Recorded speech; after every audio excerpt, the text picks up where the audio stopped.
Hi guys! Magandang gabi! Welcome back po dito sa Gandara SRU channel for Showbiz Update.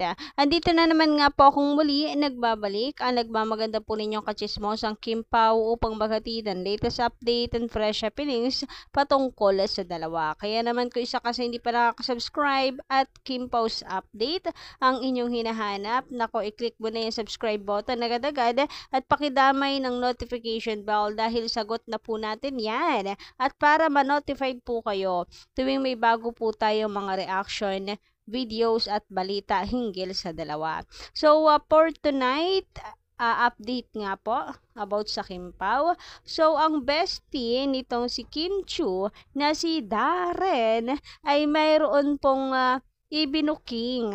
Kasi naman inunahan nitong si Kim Chiu si Darren Ang aga-aga po niyang inasara si Darren sa ex. So, ika naman nga, nitong si Darren, lintik lang ang walang gante.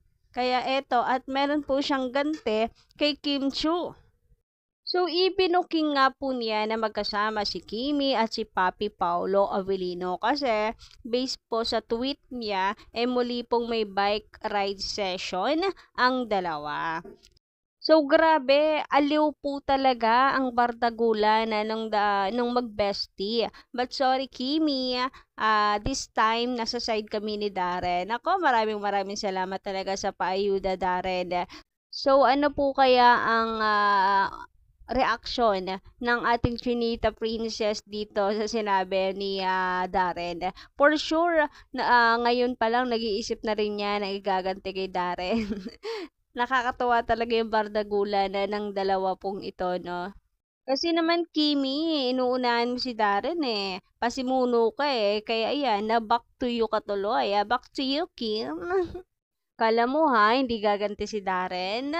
Or light lang ang ganti ni Darren? Or po pwede rin guys, assuming na kung assuming po pwede rin na sinadya ni Kimi para kulitin siya nitong si Darren. Kasi, kinikilig din siya. Kinikilig siya kapag kinukulit po siya tungkol kay Papi Paolo. So, nakakatuwa naman, after ng mga busy days nung dalawa, eto po at may time sila together. Eto po kasi ang kwento niya na sa mga hindi pa po updated. May isa pong fan na nag-post tungkol po sa age ng dalawa ni Kim and Darren. So mag-bestie yung dalawa even 30s and 20s lang itong si Darren. I love their friendship at Chinita Princess and Darren Espanto. And since nakatag nga po dito sa post na to si Kimi, ayan makikita niyo naman sa inyong screen, nakalagay at Prinsesa Chinita. Nakita po agad dito ni Kim and nagbigay siya ng reaksyon. Sabi niya, wag na lamang daw po nating idiin ang 30s. Which is siya, don't mind her age. Ang mahalaga daw, mukhang matanda si Bestie. And siya naman daw, mukhang bata. At yung tawa niya dito, talagang buwahahaha na nang aasar po kay Darren Espanto.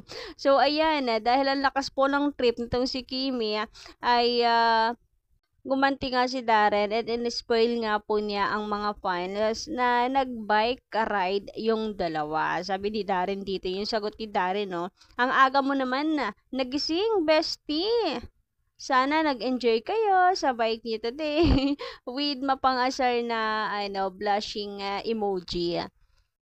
And kung makikita nyo naman sa reply pa lang po ito ni Darren, ang dami po agad sumugod sa kanyang reply na ito. Ang dami pong nagpapasalamat kay Darren sa paayuda na ito. And grabe, tawang-tawa nga po ako guys dun sa ibang comments na kung saan ay ika nga naman daw ni Darren ay lintik lang ang walang gante. For sure ngayon nag-iisip na rin si Kimi kung paano niya gagantihan si Darren. Sige lang, magbardagulan lang kayong dalawa. Kami dito, masaya lang na pinapanood kayong dalawa at nakikitambaya sa inyong bardagulan. Nakikichismis.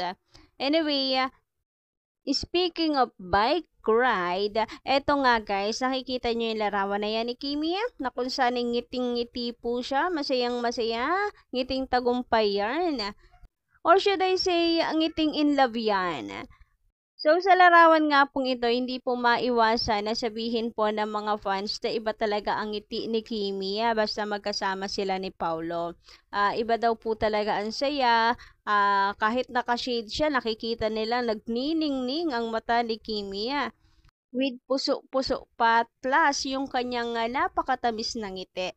Halatang in love at masaya talaga ang kanya pong puso. Anyway, pag-usapan naman po natin ngayon guys, ang tungkol sa tila bagong proyekto daw para po sa Kim Pao.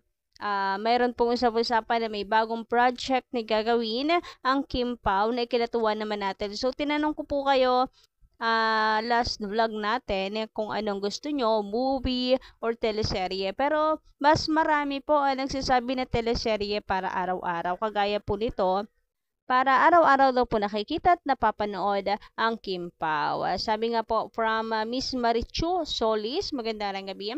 Mas gusto ko prime time para araw-araw natin makikita.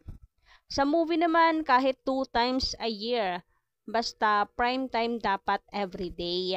Ganun din po sabi ni Miss Alma. Teleserye naman ang sunod ng Kim Pao. Ganun din si Miss Tessie Lasig. Yes, teleserye please. Para araw-araw silang napapanood. I love Kim Pao forever. God bless. Naku, hindi po kayo nag-iisa. Lahat po tayo nagmamahal sa Kim Pao. Kung teleserye po ito ay answer the prayer and meron naman po talagang punto, meron naman po silang point sa sinasabi nila. Mas maganda nga naman araw-araw po natin mapapanood yung dalawa. So, sa prime time na nga lang. What about concert, guys? Gusto nyo, guys? Baka may magnega na naman dito. Sabihin naman, hindi dancer o singer yung dalawa para mag-concert, etc. What if lang naman grabe naman, what if lang naman kung sakasakali and kung ganyan pong inenega nyo, ay what if for a cost yung gagawin nila. Charitable person naman itong si Kimi, so kung sakaling for a cost, lako, ay for the go po talaga, full support po tayo dyan sa advocacy ng Kim Pao. Kala mo naman mangyayari nga din what if lang naman, wala naman pong masama na mag-isip. Wala naman pong masama na mag-advance mag-isip.